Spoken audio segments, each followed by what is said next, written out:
सुनेने तिच्या वयोवृद्ध सासऱ्यांना स्पष्ट शब्दात सांगितलं, तुम्ही दुसरे लग्न करा, मी तुम्हाला जेवण देऊ शकत नाही.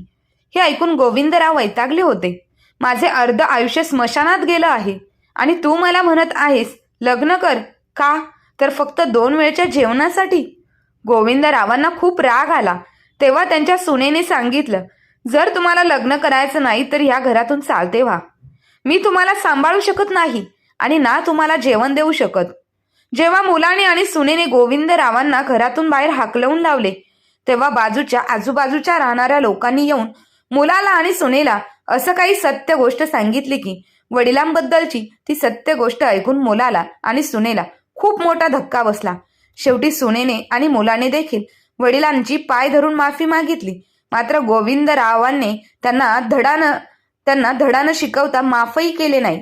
तर मित्रांनो, जर तुमच्याबद्दल अशा गोष्टी घडत असतील तर मुलाला आणि सुनेला माफ करू नका, परंतु ह्या गोष्टीतून अनुभव घेऊन पुढचं पाऊल व्यवस्थित टाका.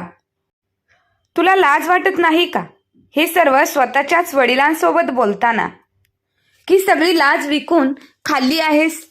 विकास नजर खाली घालून गोविंदरावांसमोर उभा होता आणि गोविंदराव अगदी रागाने विकास सोबत बोलत होते. तेव्हा विकास म्हणाला, बाबा, मी यामुळे तुम्हाला हे म्हणालो. अजूनही विकासचं बोलणं तोंडातल्या तोंडातच होतं. तेवढ्यात गोविंदराव एकदम चिडले आणि म्हणाले, तू हे काय बोलू शकतोस? कसा? त्यावर विकास म्हणाला, बाबा, ते रोहिणी नाही का? एवढं बोलून तो गप्प बसला. तेव्हा गोविंदरावांना समजलं होतं की मुलाचे कान सुनेनेच भरले आहेत. गोविंदराव म्हणाले, लाज वाटत नाही का तुला बापासोबत असं बोलताना? तुझ्या बायकोने तुला असं सांगितलं आणि तू ऐकलंस? अरे, माझं वय काय लग्नाचं आहे का? 65 वर्षांच्या पुढे वय आहे माझं अर्धी लाकडं स्मशानात गेलीत आणि तू बोलतोयस की मी लग्न करावं? विकास, आज तर तू हे बोललास आणि मी ऐकून घेतलं आहे, पण जर यापुढे परत तू पुढे असं काही बोलण्याचा प्रयत्न केलास तर लक्षात ठेव, मी तुझ्या वयाचाही विचार करणार नाही. त्यावेळी मात्र मी तुला तसंच मारेन जसं लहानपणी तुला मारायचो. चल निघ माझ्या खोलीतून बाहेर आणि जाऊन स्वतःच्या बायकोचं डोकं ठिकाण्यावरती आण. आणि विकास लगेचच खोलीतून बाहेर निघाला. गोविंदरावांची बायको ह्या जगात नव्हती. घरामध्ये मुलगा आणि सून होती, सोबतच नातवंडही होती. जेव्हा मुलाचं लग्न केलं तेव्हा सुनेने खूप वेळा सांगितलं की असं कर, तुझ्या वडिलांचं लग्न लावून दे, माझ्याकडून एवढ्या जबाबदाऱ्या सांभाळणार येणार नाहीत. परंतु रोहिणीला विकास हे समजवत राहिला की बाबांना ह्या गोष्टी अजिबात आवडत नाही. परंतु रोहिणी आपल्या सासऱ्याला 2 भाकऱ्या देणं जड जात होतं. त्यामुळे तोंड वाकडं करून आदळ आपट करून ती घरातील कामे करत असायची. खरं तर विकासने सगळ्या कामासाठी घरकामामध्ये कामवाली बाई ठेवली होती. फक्त आणि फक्त जेवण बनवणं एवढीच जबाबदारी रोहिणीची होती किंवा सासऱ्यांना नाश्त्याबद्दल विचारणं इतकंच तिचं काम होतं. गोविंदरावांचे देखील इतके काही खास नखरे नव्हते, परंतु ते खूपच रागीट स्वभावाचे होते. घरामध्ये अजूनही गोविंदरावांचा शब्द पाळला जात होता आणि हीच गोष्ट खरी होती जी रोहिणीला सहन होत नव्हती. तिची इच्छा होती की ह्या घरावर तिचा स्वतःचा ताबा असायला पाहिजे. माझाच हुकूम ह्या घरात चालावा. ह्या घराची मालकीन फक्त आणि फक्त मीच असावी. आणि तिच्या मैत्रिणी जेव्हा कधी तिला भेटायला यायच्या तेव्हा खूपच गोंधळ घालायच्या. पण गोविंदराव अगदी वक्तशीर होते. रात्री 10 वाजता झोपायचे, त्यामुळे असा गोंधळ आवाज त्यांना अजिबात आवडत नव्हता. एके दिवशी ते झोपले होते. त्यांचा डोळा लागला होता, पण मुलांच्या आवाजाने त्यांचे डोळे उघडले. त्यांनी बाहेर जाऊन पाहिलं तर रोहिणीच्या 2 मैत्रिणी आल्या होत्या आणि त्यांची मुलं खूपच उद्धट आणि आगाऊ होती. हॉलमध्ये असलेल्या सोफ्यावरती ती मुले उड्या मारू लागली, किंचळत होती आणि दंगा करत होती. तेव्हा गोविंदरावांनी ओरडायला सुरुवात केली. तेव्हा रोहिणीची मैत्रीण देखील हैराण झाली ते पाहून लागली. तेव्हा गोविंदराव रोहिणीची मैत्रीण आरतीला म्हणाले, बाळा, तुझी मुले इथे सोफ्यावर उड्या मारत आहे, नुसता घोंगाट करत आहे आणि तुला काहीच दिसत नाही? आणि हा काय नुसता गोंधळ घातलाय? यांना नम्रपणे बसायला शिकवलं नाही का? त्यांना शिकवलं नाहीस का की इतरांच्या घरी गेल्यावर कसं वागावं, कसं बसावं, यांना तू काही संस्कार दिले नाहीत का? माझी नातवंड तर अशी अजिबात नाहीत. आरतीला गोविंदरावांच्या अशा बोलण्याने खूप वाईट वाटलं. म्हणून आरती रोहिणीला म्हणाली, मी माझ्या घरी जाते. रोहिणी बोलू लागली, नको ग, थांब ग, जेवून जा. परंतु आरती थांबली नाही. आरती म्हणाली, तुझ्या सासऱ्यांनी तर माझा चांगलाच अपमान केला आहे. अरे, लहान मुलं आहेत, त्यामुळे ती इकडे तिकडे उड्या मारणारच, आवाज देखील करणार. हे काय बोलणं झालं का? जे कोणी पाहुणा येईल तो अगदी त्यांच्यानुसार वागेल का? रोहिणी, मी तर यापुढे तुझ्या घरी कधीच येणार नाही. जर तुला यायचे असेल तर तू माझ्या घरी येऊ शकतेस. रोहिणीचा तिच्या मैत्रिणीसमोर खूप अपमान झाला. तेव्हा रोहिणीची दुसरी मैत्रीण म्हणाली, मी तर सासू सासऱ्यांची कटकटच ठेवली नाही. जेव्हा माझं लग्न झालं तेव्हा मी माझ्या नवऱ्याला सरळ सांगितलं की मी या वातावरणात राहू शकत नाही. सुरुवातीला तर मला माझ्या नवऱ्यासोबत आणि घरातल्या सगळ्या माणसांसोबत भांडणच करावी लागली आणि त्यानंतरच मी वेगळी झाले. तेव्हापासून माझे आयुष्य अगदी शांततेत चालू आहे. माहित नाही तू तुझ्या सासऱ्याला एवढ्या डोक्यावर का चढवलं आहेस? हा म्हातारा त्याच्याच खोलीत का बसून राहत नाही? 2 वेळचं जेवण मिळते ना, तितकंच पुरेसं आहे. तुझ्या सासऱ्याला इतका आरडाओरडा करण्याची काहीच गरज नव्हती. तेव्हा रोहिणी तिच्या मैत्रिणीला म्हणाली, अगं तुझं सर्व बरोबर आहे ग, पण विकास तर स्वतःच्या वडिलांविरुद्ध एक शब्द देखील ऐकत नाही ग. तर तिची मैत्रीण म्हणाली, जर तू त्याच्यासोबत बोलली नाहीस तर तो तुझं कधीच ऐकणार नाही. एक काम कर, तुझ्या सासऱ्यांचे लग्न लावून दे. त्यांची बायको येईल तेव्हा ती त्यांना सांभाळेल आणि मग विकासला सांग की तुला घेऊन वेगळ्या घरात जा. रोहिणीला मैत्रिणीचं हे बोलणं अगदीच मन ओवाळायला सुरुवात केली. परंतु जशी ही गोष्ट विकास गोविंदरावांना सांगू लागला तेव्हा ते खूपच संतापले. विकास तोंड बारीक करून पुन्हा परत आला होता. खोलीचा दरवाजा उघडला तेव्हा रोहिणी त्याचीच वाट पाहत होती. तो गोविंदरावांच्या खोलीतून बाहेर येताच रोहिणी म्हणाली, विकास तू बाबांसोबत बोललास का? तेव्हा विकास रोहिणीकडे खूप रागीट नजरेने पाहू लागला. तो म्हणाला, मी तुला मनाई केली होती ना, परंतु तू तर हौस आहे बाबासमोर माझा अपमान करायची. बाबांनी मला इतकं काही सुनावलं आहे की मी सांगूही शकत नाही. आणि जर खबरदार तू पुन्हा माझ्यासोबत असं वागलीस, असं काही केलंस, काही बोललीस तर एक तर ऑफिसमधून थकून भागून घरी येतो आणि वरून घरी आलो की तुझा काही ना काही मूर्खपणा सुरूच होतो. मी तर माझ्या बाबांसमोर स्वतःचा अपमान करून घेऊन आलो आहे. एवढं बोलून विकास बेडवर जाऊन पडला आणि उशी नीट करून त्याच्या अंगावरती झोपला. तरुण तर खूप राग आला होता, पण नातवंडांचा स्वतःच्या आजोबांवर खूप प्रेम होतं, कारण गोविंदराव त्यांना त्यांच्याजवळ बसून खूप छान गोष्टी सांगत असायचे. कसं वागावं, कसं राहावं हे सगळं शिकवायचे आणि मुलं देखील अगदी लक्षपूर्वक गोविंदरावांचं बोलणं ऐकायचे. त्यांना उठण्या बसण्याच्या पद्धती देखील शिकवायचे आणि बोलायचे, बाळांनो असं बसायला पाहिजे.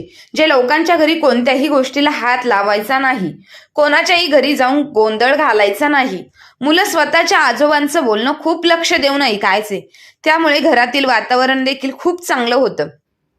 आजोबांच्या खोलीतील छोटी मोठी कामं देखील त्यांची नातवंड करायची. असो, आजोबा असं बोलत असताना गोविंदरावांना मिठी मारायची. त्यावेळेला गोविंदरावांचा सगळा थकवा निघून जायचा आणि त्यांना असं वाटायचं की जणू काय मानसिक तणाव देखील दूर झाला आहे. वेळ अशीच निघून चालली होती. एके दिवशी गोविंदराव संध्याकाळी बाहेर फेरफटका मारत होते. तेव्हा त्यांनी पाहिलं की एक बाई फाटलेल्या कपड्यांमध्ये कचरा कुंडीच्या बाजूला पडलेलं खाद्यपदार्थ उचलून स्वतःजवळ आणणाऱ्या पिशवीत गोळा करत होती.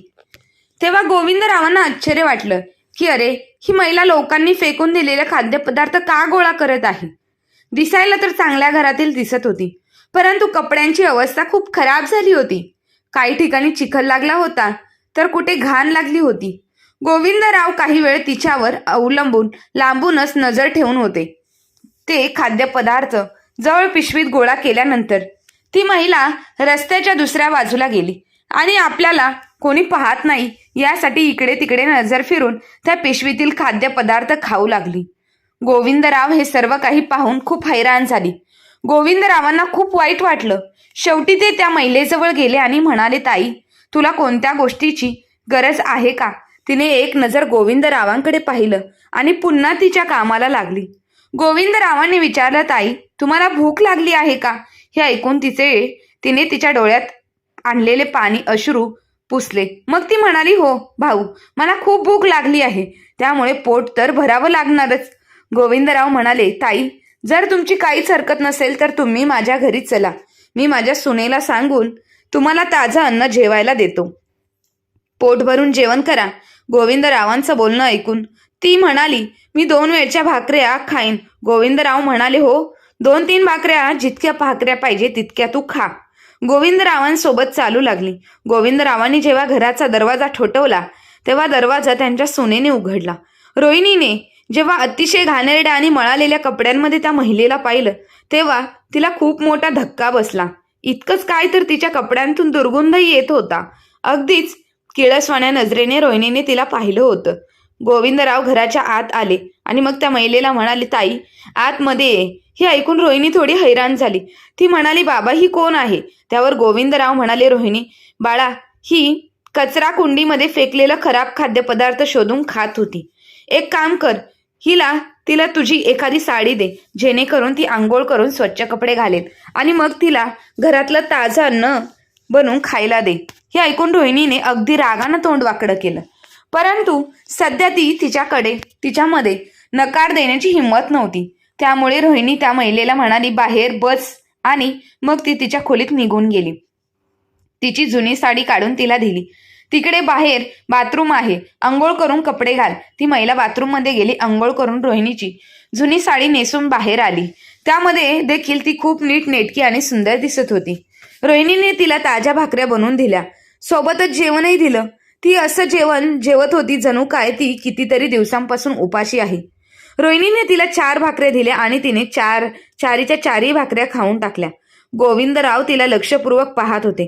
कुठूनही ती भिकारीण वाटत नव्हती आणि नाही गरीब घरातील वाटत होती. जसं जसं त्या महिलेचं जेवण झालं तेव्हा गोविंदराव म्हणाले, ताई चहा पिणार? ती महिला म्हणाली, तुमचे खूप आभार, तुम्ही मला जेवायला दिलं, बस इतकेच खूप पुरेसे आहे. तिच्या बोलण्यावरून वाटत होतं जणू काही ही एका चांगल्या कुटुंबातील आहे. वय वर्ष 60 वर्षाच्या आसपास होतं किंवा त्याहून जास्त असेल.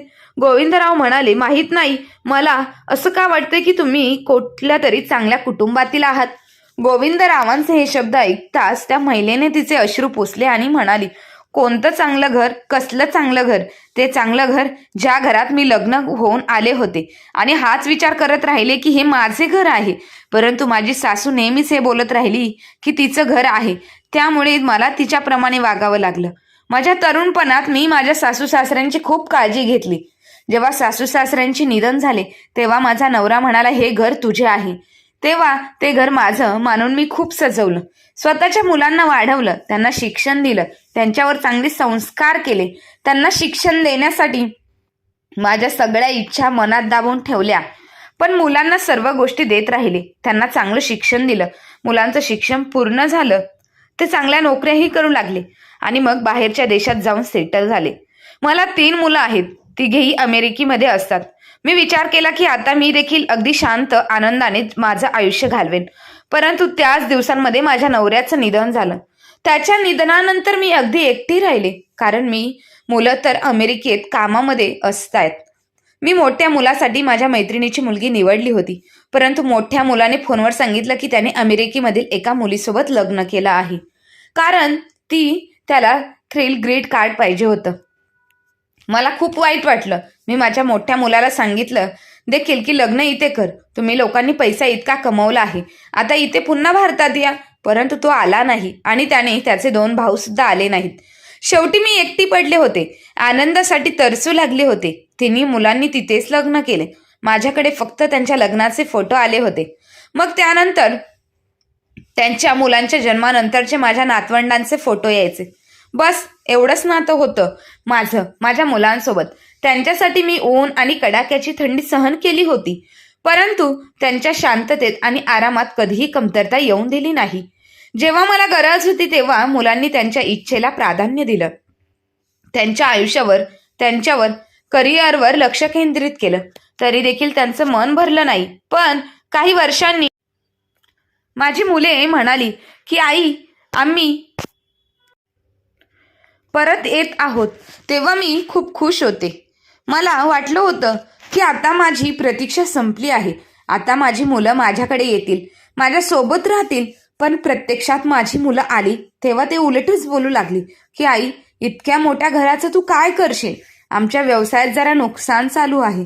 तसंही हे घर आमचं आहे, पण आम्ही तुला एक छोटंसं घर घेऊन देतो. मी नकार दिला नाही. या घरामध्ये तुमच्या वडिलांच्या आठवणी आहेत आणि मी माझं पूर्ण आयुष्य घालवलं आहे याच घरात. हे माझं घर आहे. तेव्हा मुलं बोलू लागली नाही, आई, हे आमच्या वडिलांना त्यांच्या वडिलांकडून मिळालेलं घर आहे. तुझा या घरावर काहीच हक्क नाही. मुलांनी जबरदस्ती ते घर विकले. मला हे सर्व सहन झालं नाही. मग एक छोटंसं एका खोलीचं घर मला घेऊन दिलं, जे की छोटं होतं. एक खोली छोटीशी, त्यात किचन आणि सर्व काही होतं. आणि तो परिसर देखील खूप घाणेरडा होता. त्या घरामध्ये गुदमारल्यासारखं व्हायला लागलं मला. मोठ्या घरामध्ये राहण्याची सवय होती. माझी मुलं सर्व पैसा घेऊन पुन्हा परत अमेरिकेला निघून गेली आणि पुन्हा मागे फिरून मला विचारलंही नाही. महिन्याचा खर्च देखील देऊन दिला, सोडून दिलं. कदाचित आई नाही तर पैसा पाहिजे होता त्यांना आणि तो त्यांना मिळवायचाच होता. माझे सगळे दागिने देखील ते लोक घेऊन गेले आणि माझ्याजवळ कोणतंही साधन नव्हतं. आता काय करू आणि कसं काय माझं पोट भरू? मजबूर होऊन घरातून बाहेर निघावं लागलं. मग विचार केला की हे घर भाड्याने देतो किंवा नाही, काही पैसे हातात येतील, त्यातून माझा खर्च भागवता येतील. परंतु नंतर समजलं की ते घर भाड्याचं आहे आणि 3 महिन्याचं भाडं माझ्या मुलांनी दिलं होतं. हे ऐकून मी रडू लागले. माझ्या मुलांनी फक्त खूप फोन केले. तिघांपैकी कोणीही फोन रिसीव्ह केला नाही, कारण की त्यांना आता माझी काहीच गरज नव्हती. घर त्यांना मिळालं होतं त्यावेळेला, तरी मी त्याच घरात भाडं देऊ शकत नव्हते. त्यामुळे मी घरातून बाहेर निघाले. रस्त्यावर राहण्यासाठी मजबूर झाले. फुटपाथवर झोपताना मला खूप रडू यायचं, कारण मी माझं आयुष्य, आरामाचं आयुष्य घालवलेलं होतं. नक्कीच मुलांसाठी मी ऊन सावली पाहिली होती, परंतु कधीही फुटपाथवर झोपण्याचा अनुभव नव्हता. परंतु आता मी काय करणार? कोणी कपडे द्यायचा तर कोणी भाकरी देतो, तर कधी काहीच मिळत नाही. जेव्हा कधी कोणी खायला देत नाही तेव्हा मी कचऱ्यात फेकलेले खाद्यपदार्थ शोधून खाते. आणि जेव्हापर्यंत श्वास चालू आहे, आयुष्याची गाडी तर चालवावी लागणारच आहे. हे ऐकून गोविंदरावांच्या डोळ्यात पाणी येऊ लागलं. ती देखील रडत होती. गोविंदराव बोलू लागले, ताई, तू इथे तुझ्या भावाच्या घरी राहू शकतेस. गोविंदराव म्हणाले, जेव्हापर्यंत तुला पाहिजे तेव्हापर्यंत तू इथे राहू शकतेस. तुला इथे जेवायला देखील भेटेल आणि आयुष्याच्या सुख सुविधा देखील भेटतील. ती बोलू लागली, हे सर्व योग्य नाही. मी रस्त्यावरच राहून माझं आयुष्य घालवेन. गोविंदराव म्हणाले की तू माझ्या बहिणीप्रमाणे आहेस. मला तुझ्या 2 भाकऱ्यांचं कधीही ओझं होणार नाही. बिचारी तयार झाली. गोविंदरावांनी स्वतःच्या सुनेला सांगितलं की हिला एखाद्या खोलीत राहू दे, फक्त हिला जेवण देत राहा. पाहिजे ते असेल तर घरातलं थोडंफार बहुतेक काम देखील तिच्याकडून घे. रोहिणी हे ऐकून खूप चिडली. मनात बोलू लागली, तसं तर हा म्हातारा दुसरं लग्न करायला तयार नाही आणि एका अनोळखी बाईला घरात ठेवायला सांगतोय. त्या वेळेला तर रोहिणी गप्प राहिली आणि त्या बाईला एक खोली दिली. ही बाई रोहिणीसोबत खूप कामं देखील करू लागली. भांडी घासून द्यायची, कपडे धुवून द्यायची, परंतु तिला जास्त काम करायची सवय देखील नव्हती. फक्त एक छोटी मोठी कामं करायची. परंतु रोहिणीने हळूहळू विकासचे कान भरायला सुरुवात केली. बोलू लागली, तसं तर तुझा बाप नेहमीच इज्जतीच्या गोष्टी सांगतो की दुसरं लग्न केलं तर परिसरातील लोक काय बोलतील. ह्या वेळेत हे सर्व करत आहे आणि आता मात्र स्वतः परस्त्रीला घरात आणून ठेवलं आहे. मी तर अनेकदा ह्या बाईला तुझ्या बापाच्या खोलीतून बाहेर पडताना पाहिलं आहे, ते देखील रात्रीचे 2 किंवा 3 वाजता. हे ऐकून विकास खूप हैराण झाला आणि त्याच्या वडिलांचा त्याला राग येऊ लागला. सध्या तरी तो त्याच्या वडिलांना काहीच म्हणाला नाही. 1-2 दिवसांनी गोविंदराव त्या महिलेसाठी 4-5 साड्या देखील घेऊन आल्या आणि म्हणाल्या, ह्या साड्या घे, तुझ्या जवळ नेसण्यासाठी साड्या नाहीत ना. गोविंदराव ह्या गोष्टीचं खूप दुःख होतं की तरुण मुलांनी स्वतःच्या सख्ख्या आईला असंच निराधार सोडून दिलं की बिचारी कुठे राहणार. रोहिणी सारखं विकासला हेच सांगत राहिली की ह्या महिलेसोबत आपला कसलाही संबंध नाही, मग तिला आपल्या जवळ का ठेवायचं आपण. विकासला देखील ती गोष्ट पटत होती. तो देखील या गोष्टीची सहमत होता. या महिलेला आपल्या घरातून हकलून द्यायला पाहिजे. एक दिवशी जेव्हा गोविंदराव बाहेर फेरफटका मारून येत होते तेव्हा घरातून भांडणांचा आवाज ऐकू येत होता. गोविंदराव जेव्हा घरात दाखल झाले तेव्हा रोहिणी आणि विकास त्या महिलेसोबत भांडण करत होते की तुझ्यामुळे आमच्या आजूबाजूचे लोक आम्हाला वाईट साईड बोलत आहेत. बोलतात की यांचा म्हातारा बाप वेडा झाला आहे. ह्या वयात घरी बाई आणून ठेवली आहे. एका बाईला कोणत्याही नात्याशिवाय स्वतःच्या घरी ठेवायला आहे. हे ऐकून गोविंदरावांना खूप राग आला. ते म्हणाले, मी या बाईला माझी बहीण म्हणून घेऊन आलो आहे. परंतु विकास ही गोष्ट स्वीकारायला तयार नव्हता. तो बोलत होता की या बाईला घरातून बाहेर हाकलवून द्या, ही इथे राहणार नाही, आमची खूप बदनामी होत आहे. तेव्हा गोविंदराव म्हणाले, मी हिला माझी बहीण समजते आणि ही ह्याच घरात राहील. कोण तुला हे असं वाईट साईड बोलत आहे? त्याला आणून माझ्यासमोर उभा कर. खरं तर हे असं कोणीच बोललेलं नव्हतं. स्वतःच्या मनाने बनवलेली कहाणी होती, जी रोहिणीने विकासला सांगितली होती आणि विकास देखील स्वतःच्या बायकोची साथ देत होता. विकास म्हणाला, बाबा ही बाई इथे राहणार नाही. आम्हाला परिसरात स्वतःची बदनामी करून घ्यायची नाही. हिला येथून बाहेर काढा. जिथे हिच्या स्वतःच्या मुलांनी हिला सांभाळायला नाही, मग आपण काय हिचा ठेका घेतलाय का? ही जसं आधी हिचं आयुष्य जगत होती तसंच आयुष्य तिला आताही जगू द्या. तेव्हा गोविंदराव म्हणाले, हे माझं घर आहे. जर तू जास्त तोंड चालवलंस तर मी तुला ह्या घरातून बाहेर काढेल. रोहिणी बोलू लागली, असं कसं बाहेर काढणार? तसेही तुम्ही म्हातारे झाला आहात. कायदेशीररित्या तुमच्या प्रत्येक गोष्टीवर विकासचा अधिकार आहे. आणि मग विकास बोलू लागला, कधीपर्यंत तू तुझ्या बापाला असं घाबरत राहणार आहेस? स्वतःचा हक्क घ्यायला शिक. जर असा हक्क मिळत नसेल तर ओरबाडून घ्यायला शिक. तसंही या घरात या बाईला आपण आपल्या घरी ठेवायलाही हिला घराच्या बाहेर हकलून लाव. गोविंदरावांनी जेव्हा त्या रडणाऱ्या बाईला पाहिलं तेव्हा ते म्हणाले, आधीच या बाईवर तिच्या मुलांनी अत्याचार केला आहे आणि आता तुम्ही लोक तिच्यावर अत्याचार करताय. परंतु मी तुम्हाला असं करू देणार नाही. परंतु विकास खूप रागात आला होता. तो म्हणाला, ही बाई इथे राहणार नाही म्हणजे नाही राहणार. त्यावर गोविंदराव म्हणाले, जर इथून निघाले तर मी तुम्हा लोकांना देखील हकलून लावेल. जावे लागेल. परंतु ते स्वतः देखील थरथर कापत होते, रागाने बेहाल झाले होते. गोविंदरावांमध्ये एवढी ताकद कुठे होती की तरुण मुलाचा मुकाबला करू शकतील? विकास म्हणाला, मला तर वाटतंय शेजारच्या लोकांचं बोलणं अगदी खरंच आहे. खरंच तुमचं या बाईसोबत काहीतरी चालू आहे, त्यामुळेच तुम्ही हिला इथून जाऊन देऊ शकत नाही. हे ऐकताच गोविंदरावांनी विकासच्या जोरदार कानशिलात लावली. गोविंदराव म्हणाले, तुला लाज वाटत नाही? मी हिला बहीण समजतोय आणि तू काय फालतू सारखं बोलतोय? कोण आहे जो तुझ्या डोक्यामध्ये मनामध्ये विष कालवत आहे? विकासने गोविंदरावांवर देखील हात उचलायला सुरुवात केली.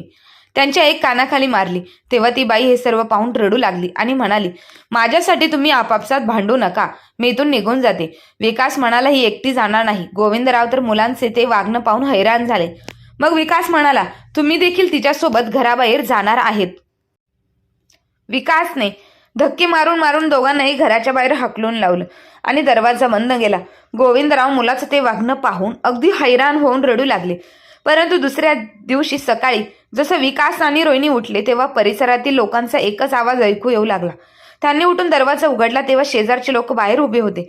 त्यांच्यासोबत गोविंदराव देखील होते आणि ती बाकी देखील परिसरातील लोक बोलू लागले, विकास तू घरातून बाहेर निघ, कारण की गोविंदरावांना आम्ही सुरुवातीपासून ओळखतोय. ते खूप दयाळू स्वभावाचे आहेत आणि नेहमी लोकांचं चांगलं करत आले आहेत.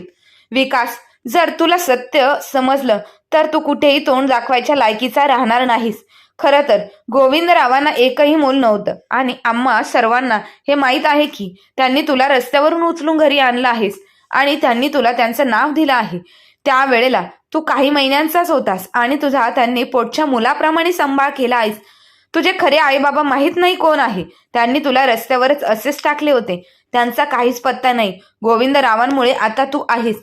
त्यांनी तुला मोठे करून लग्न केलं आहेस आणि तुला मुलासारखं वागवलं आहेस आणि आज तू त्यांना धक्के मारून घरातून बाहेर हकलवत आहेस. चल निघ, या घरातून बाहेर जा.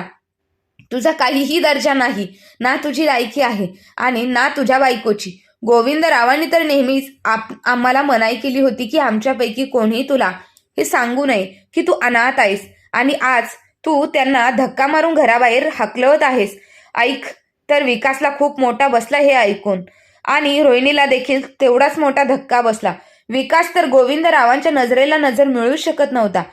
परिसरातील लोकांनी दोन्ही नवरा बायकोंना मुलासगट घराच्या बाहेर हकलून काढलं. तेव्हा गोविंदराव रडत होते.